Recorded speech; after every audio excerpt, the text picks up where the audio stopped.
Hello guys, मैं हूं Ved Prakash Bharti from NPS मंडी डबवाली।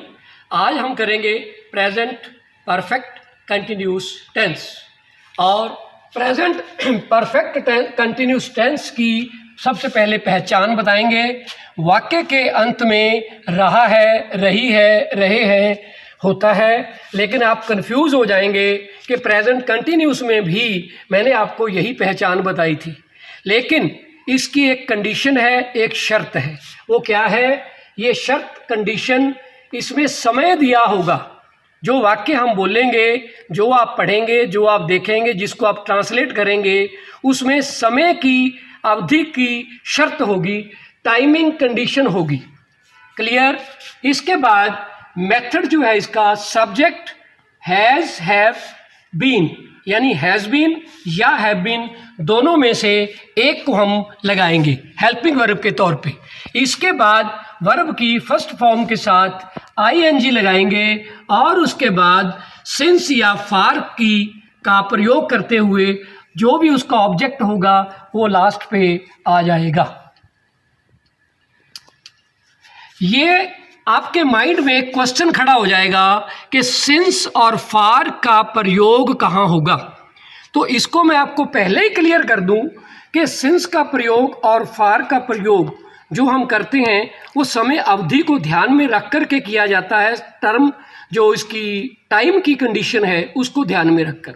यदि आपका जो समय है वो काउंटिंग में है, मतलब जैसे कई दिनों से, कई घंटों से, कई महीनों से काउंटिंग में है, मैं मोटे तौर पे आपको बता रहा हूँ, समझा रहा हूँ, तब आप फार का यानी FOR फॉर का प्रयोग करेंगे। और यदि आपको समय निश्चित दे दिया गया है, अनसर्टेन नहीं है, बिल्कुल सर्टेन है, 1970 से, 1972 से, 1947 से, तब हम सिंस का प्रयोग करेंगे। आपको जो मैंने यहाँ वाक्य लिखे हैं, सेंटेंस बनाए हैं, उससे आपको और स्पष्ट हो जाएगा। और इसकी जो कंस्ट्रक्शन है ट्रांसलेशन करने की, मेथड और रूल है, वो आपको बिल्कुल क्लियर हो जाएंगे। हैज़ और हैव बीन, यहाँ आप फिर कंफ्यूज होंगे, वो आपको मैं फिर क्लियर कर दूं। आई, वी, यू और दे, ये ऐसे 4 वर्ड हैं जिनके साथ हैव बीन का प्रयोग होगा, और बाकी जो शेष सिंगुलर थर्ड पर्सन होगा उसके साथ हैज़ बीन का प्रयोग होगा। ये आपको क्लियर हो गया। अब मैं आगे चलता हूँ, आप थोड़ा सा यहाँ समझने का प्रयास करें। मैं इस मकान में 1970 से रह रहा हूँ, तो आप एक कंडीशन को क्लियर कर लें कि रह रहा हूँ। ये कंटिन्यूस भी आप सोच सकते हैं कि ये सेंटेंस कहीं कंटिन्यूस का तो नहीं, लेकिन इसमें कंडीशन है कि 1970 से रह रहा हूँ। तो ये जो 1970 है ये निश्चित पीरियड है, निश्चित समय है, निश्चित समय से वो रह रहा है, इसलिए हम इसमें सिंस फार में से सिंस का प्रयोग करेंगे। अब यहाँ आएंगे, सब्जेक्ट मेरा मैं, तो आई के साथ हैव बीन का प्रयोग करेंगे, हेल्पिंग वर्ब, और उसके बाद लिव हमारी फर्स्ट फॉर्म, इसके साथ हम इंग का प्रयोग करेंगे, और उसके बाद इन दिस हाउस, इस घर में, इस मकान में 1970 से, इस बात को विशेष ध्यान रखें, सिंस 1970, यानी यहाँ मैंने फार का प्रयोग नहीं किया है। जहाँ मैं फार का प्रयोग करूँगा वो आपको क्लियर हो जाएगा। इसके बाद थोड़ा सा मैं आपको और क्लियर कर दूँ, जैसे यहाँ मैं 1 घंटे से खाना खा रहा हूँ, ये भी वही कंडीशन है, खा रहा हूँ। इसको कंटिन्यू नहीं मानना, इसलिए कि इसमें समय काल दिया हुआ है, 1 घंटे की अवधि दी हुई है। अब यहाँ करेंगे आई के साथ, जैसे मैंने बताया हैव बीन का प्रयोग होता है। आई हैव बीन, खाने की अंग्रेजी इंग्लिश ईटिंग लगाएंगे, ईट के साथ ईटिंग हो गया। इसके बाद क्या खा रहे हैं? खाना, फूड। तो I have been eating food 1 घंटे से, for an hour.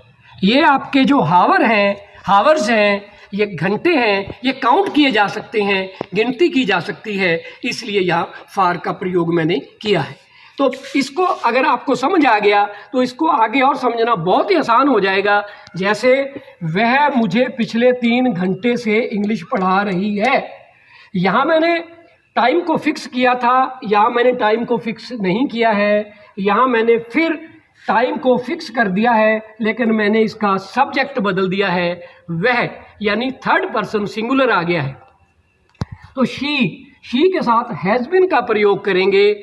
She has been teaching, teach first form ing लगा दिया, टीचिंग हो गया।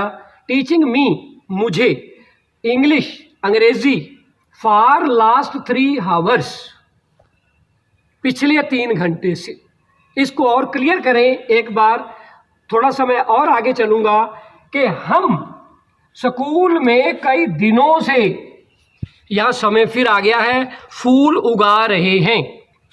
तो हमारा सब्जेक्ट है तो वही लगाएंगे। वही के साथ मैंने कंडीशन बताई थी, हेल्पिंग वर्ब हैव बीन लगता है। हैव बीन ग्रोइंग, उगाने की इंग्लिश ग्रोइंग, ग्रो होती है, ग्रो से ग्रोइंग हो गया।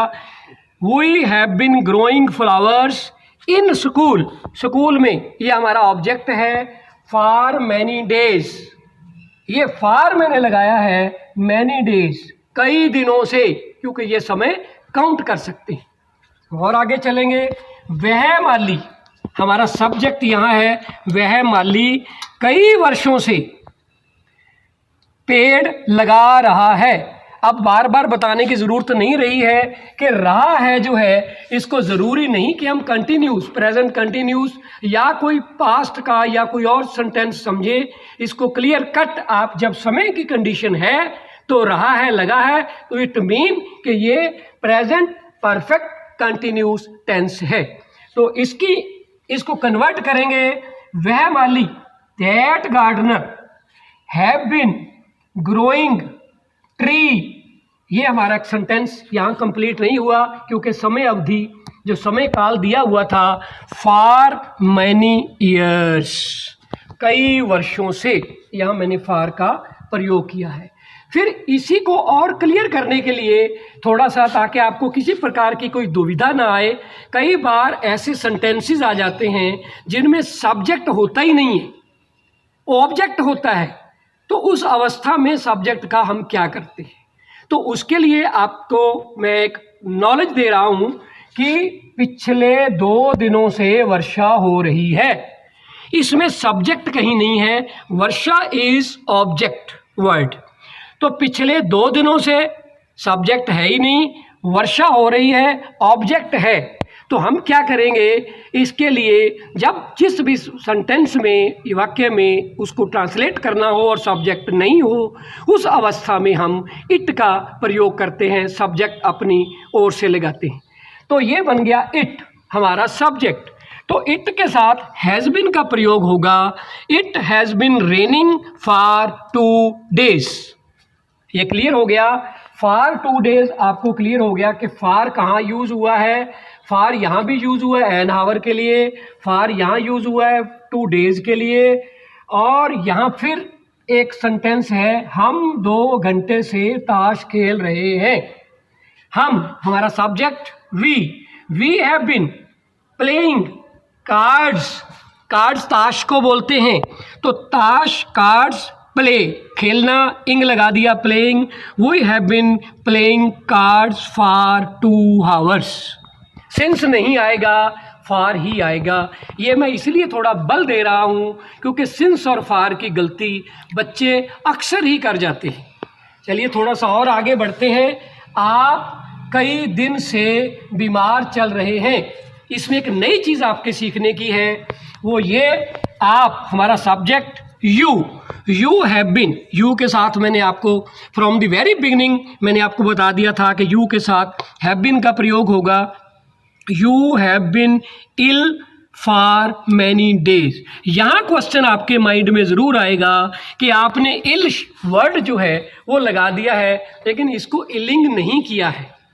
तो इलिंग लगाने का कोई औचित्य यहाँ नहीं बनता है। वर्ड अपने आप में इल जो है वो इसको क्लियर कर देता है। इसलिए you have been ill, illing कर देंगे तो वो बच्चों जैसी, जो जिस तरह बच्चे करते हैं वो अंग्रेजी हो जाएगी, कन्वर्ट हो जाएगा। तो you have been ill for many days. तो फॉर, यहाँ भी फॉर, यहाँ भी फॉर, यहाँ भी फॉर। तो आपको सिंस का प्रयोग करने के लिए एक बार मैं फिर स्पष्ट कर दूं कि जब मैंने 1970 किया है तो यहाँ हम सिंस का प्रयोग करते हैं। इसको लास्ट पर मैंने एक सेंटेंस और आपको मैं क्लियर कर दूं कि जैसे हम 2000 सन से इस स्कूल में पढ़ रहे हैं। ये थोड़ा सा क्लियर कर लें कि हम वही सन 2000 से, इसको ध्यान रखें। अब ये निश्चित समय आ गया है, इस स्कूल में आपका ऑब्जेक्ट है, में पढ़ रहे हैं। वी हैव बीन स्टडिंग, ये भी ध्यान रहे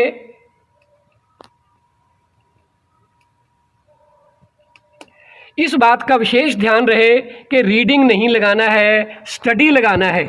तो आप क्लियर करेंगे we have been studying in this school सन 2000 से। ये है आपके समझने वाली बात। सन 2000 का मतलब सिंस 2000, तो यहाँ आएगा सिंस 2000। ये बात समझने वाली ज़रूरी थी। इसके बाद इसी की नेगेटिव फॉर्म और इंटरोगेटिव फॉर्म जो है उसको ज़्यादा समझने की और समझाने की आवश्यकता नहीं है। उसका कारण ये है कि मैंने प्रेजेंट के 3 जो टाइप्स है पहले करवाई हैं, उसमें मैंने आपको ये चीज़ें क्लियर कर दी थी कि हेल्पिंग वर्ब के बाद यदि हम नॉट का प्रयोग करते हैं तो वो सेंटेंस हमारा नेगेटिव कन्वर्ट हो जाता है। जैसे मैं इस मकान में 1970 से नहीं रह रहा हूँ, तो यहाँ जो है I have been not living, यहाँ नॉट आ जाएगा तो ये नेगेटिव फॉर्म हो जाएगी। सेम पैटर्न यहाँ भी रहेगा। मैं 1 घंटे से खाना नहीं खा रहा हूँ। I have not been, sorry यहाँ क्लियर कर दूँ, हमारा हेल्पिंग वर्ब हैव है तो हैव के बाद नॉट आएगा। यहाँ भी थोड़ा प्लीज़ आप ध्यान दें कि यहाँ I have not been, helping verb have है तो हैव के बाद नॉट लगा के बीन अपने स्पेस पर रहेगा। I have not been eating food for an hour. तो इसको क्लियर करें। और इसी तरह सारे के सारे जितने भी मैंने सेंटेंसेस लिखे हैं, यदि इन पे हेल्पिंग वर्ब के बाद आप नॉट का प्रयोग करेंगे तो ये सारे सेंटेंसेस नेगेटिव फॉर्म में कन्वर्ट हो जाएंगे। अब रही बात इंटेरोगेटिव की। इंटेरोगेटिव के लिए भी मैंने आपको बताया था, बड़ा सरल नियम रूल बताया था मैंने। हेल्पिंग वर्ब को जैसे ही आप सब्जेक्ट के बाहर लिखने का प्रयास करेंगे वैसे ही आपका जो ये सेंटेंस है वो इंटेरोगेटिव में कन्वर्ट हो जाता है। एक सेंटेंस एक एग्जांपल देकर के मैं आपको और क्लियर कर दूं। जैसे वह मुझे पिछले 3 घंटे से इंग्लिश पढ़ा रही है, इस पे हम लगाएंगे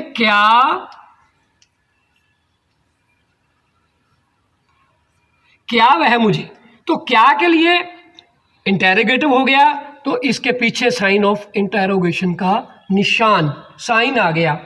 तो शी हैज़ बीन की जगह ये हैज़ उठा करके आप सब्जेक्ट के पहले करेंगे has she been teaching me English for last 3 hours. तो that is the interrogative sentence. अब आपको मुझे लगता है प्यारे बच्चों आप बिल्कुल स्पष्ट हो गया होगा कि अफर्मेटिव सेंटेंस साधारण वाक्य, नेगेटिव सेंटेंस नॉट कहाँ प्रयोग करके हेल्पिंग वर्ब के बाद प्रयोग करके नेगेटिव बनाएंगे, और इंटेरोगेटिव बनाने के लिए हम हैव से पहले या हैज़ से हैव या हैज़ को हम सब्जेक्ट के पहले लिखेंगे तो हमारा इंटेरोगेटिव बन जाएगा। इस पैटर्न पर आप अपने घर पे 10-10 सेंटेंस चारों कंडीशंस के यदि करेंगे, प्रैक्टिस करेंगे, तो आपका प्रेजेंट परफेक्ट कंटिन्यूस कंप्लीट हो जाएगा। तो नेक्स्ट हम करेंगे पास्ट इनडेफिनिट टेंस, उसकी टर्म अगले दौर में आएगी। तब तक के लिए चैनल हमारा टू द पॉइंट जिंदगी जिंदाबाद। धन्यवाद। Thank you all of you. Thank you very much. नमस्कार, आदाब, जिंदगी जिंदाबाद। मैं हूं आपका दोस्त और होस्ट संजीव शाह। आप देख रहे हैं टू द पॉइंट। लाइक करें, शेयर करें, कमेंट करें और हाँ, बेल आइकन को जरूर दबाएं, सब्सक्राइब करें, क्योंकि यह है आपका चैनल। हमेशा अपडेट रहें चैनल की वीडियो के साथ। जिंदगी जिंदाबाद।